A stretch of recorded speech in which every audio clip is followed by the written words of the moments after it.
Olá, gente, tudo bom?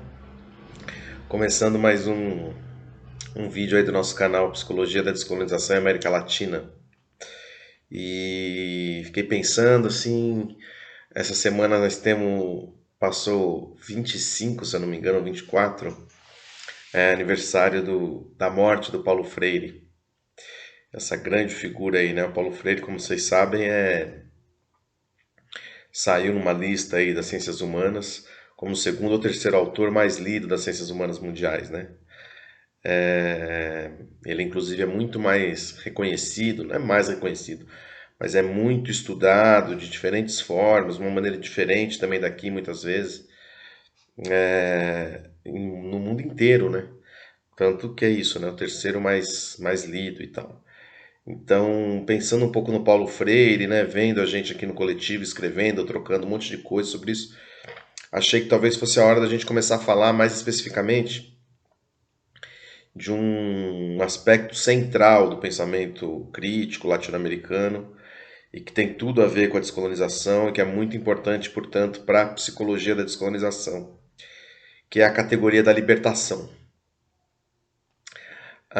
Eu costumo brincar que se por acaso eu fosse obrigado, sabe-se lá por qual motivo, a ter que escolher, né, nisso que é essa heterogênea formação do pensamento crítico latino-americano, que a gente usa a heterogeneidade, inclusive, como uma dessas categorias, dado o número importante de linhas, dadas as diferentes formas que isso vai se estabelecendo ao longo do tempo e ao longo do território do continente, como a gente tem que buscar essa complexidade na perspectiva de uma epistemologia que consiga dar conta disso sem fazer reduções e sínteses fechadas, né, que vão acabar reduzindo mesmo essa heterogeneidade, justamente. Então é muito difícil escolher uma coisa só, né? Mas se eu tivesse que escolher, né? Se eu tivesse que apertar um botão assim, falar esse aqui, ó, esse é o botão que eu vou apertar. Eu escolheria a categoria da libertação como aquela que mais caracteriza o pensamento latino-americano. É a categoria da libertação nas suas diferentes formas, na sua hiperheterogeneidade. Ela é bastante central, digamos, né? Importantíssima, como no cenário de maneira geral, né? Do cenário mais amplo do pensamento latino-americano, né? Então, entendo que a gente pode ficar um tempo falando sobre ela, né? Um assunto importante, então não vai ser esgotado só num primeiro vídeo, acho que vale mais alguns vídeos para falar sobre ela. Mas queria aqui só adiantar um pouco dessa multiplicidade da categoria da libertação, que a gente vai, né, tentar caminhar um pouquinho, né, sobre isso nos próximos encontros.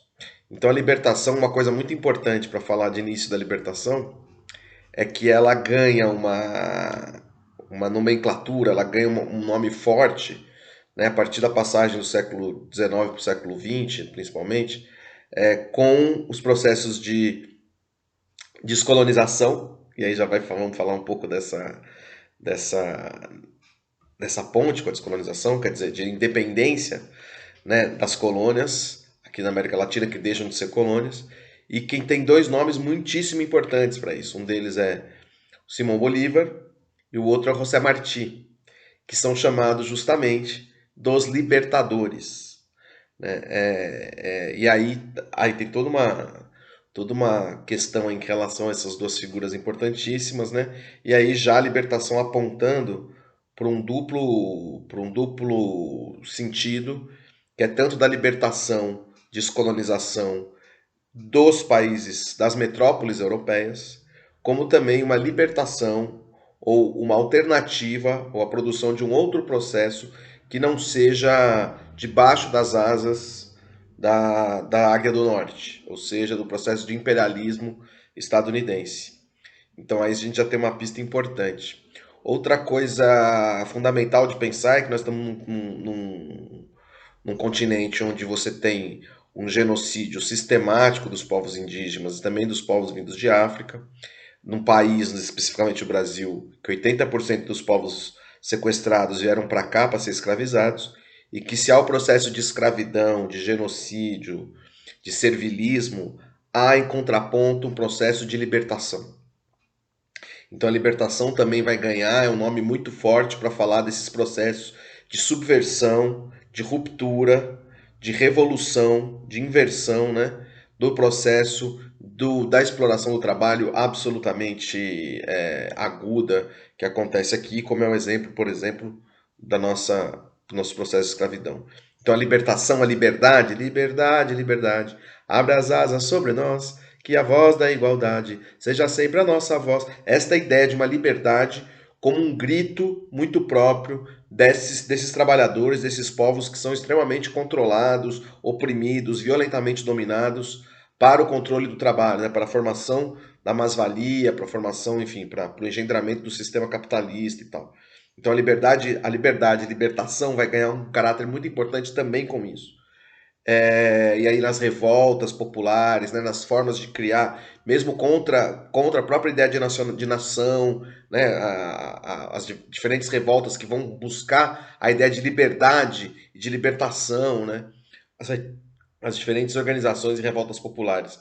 Aí também vai no campo do mundo do pensamento, alguma coisa assim, você vai ter a libertação de diferentes formas, diferentes expressões, né? Filosofia da libertação, sociologia da libertação, educação libertadora, justamente que o grande nome é o Paulo Freire, psicologia da libertação, que é o Fausto Borda não, perdão, Fausto Borda Sociologia, o Martim Baró, talvez seja mais conhecida, a teologia da libertação, que tem um papel fundamental na organização das forças de esquerda da América Latina e que vai ter um papel fundamental para tudo isso que nós estamos chamando de psicologia da descolonização. Entender o que foi a teologia da libertação e todas as outras expressões da libertação é muito importante. Outros aspectos que eu acho que a libertação também vai sendo importante para nós falar. Um deles que se há um debate muito forte, num tensionamento, numa dupla, né, num confronto, num diálogo entre o tema da emancipação humana, por um lado, e da autonomia humana, por outro, né? Se isso é uma coisa que, vez por outra, vai um pouco dar a linha desse universo do debate do que nós estamos fazendo, tendo o ser humano como centro, né? Emancipação, autonomia, me parece que a libertação apresenta um outro elemento importante nesse debate. Quer dizer, se há o debate sobre autonomia, se há o debate sobre emancipação, é preciso dar fôlego e entender que talvez a partir, desde a América Latina, haja também um incremento, uma contribuição importante para esse debate, que é um terceiro elemento, que é o terceiro, é o debate da libertação, né? E por fim, lembrar que libertação e descolonização estão muito coladas. Não sei se coladas, mas que tem um campo de convergência, um núcleo comum muito forte, muito parecido. Queria lembrar que um dos grandes nomes do pensamento da descolonização africana, que vem no bojo aí de todo um processo que vai acontecendo e que vai se ficar conhecido, né, que é o Fanon, a militância do Fanon, o grupo que ele participou, era um grupo de libertação da Argélia, liberação da Argélia da colonização francesa.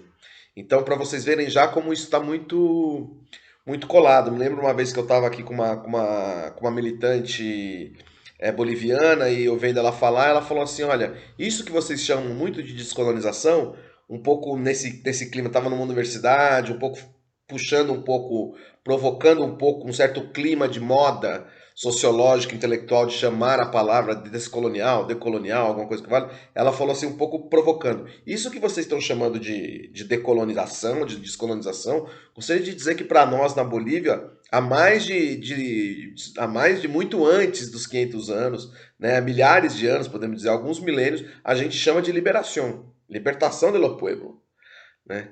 Então, um pouco também já indicando, aí estou dizendo dessas duas matrizes importantes, que é a matriz dos povos andinos, a matriz dos povos negros, podemos chamar, vão indicar uma correlação importante entre libertação e descolonização.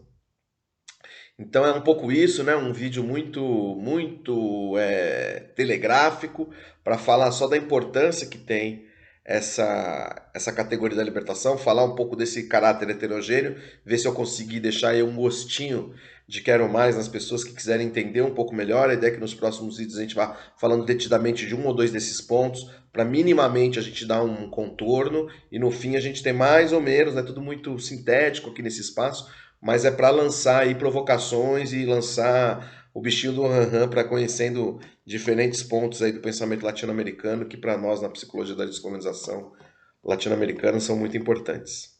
Beleza? Então é isso, gente. Um beijo no coração, uma boa semana para vocês aí. Saravá.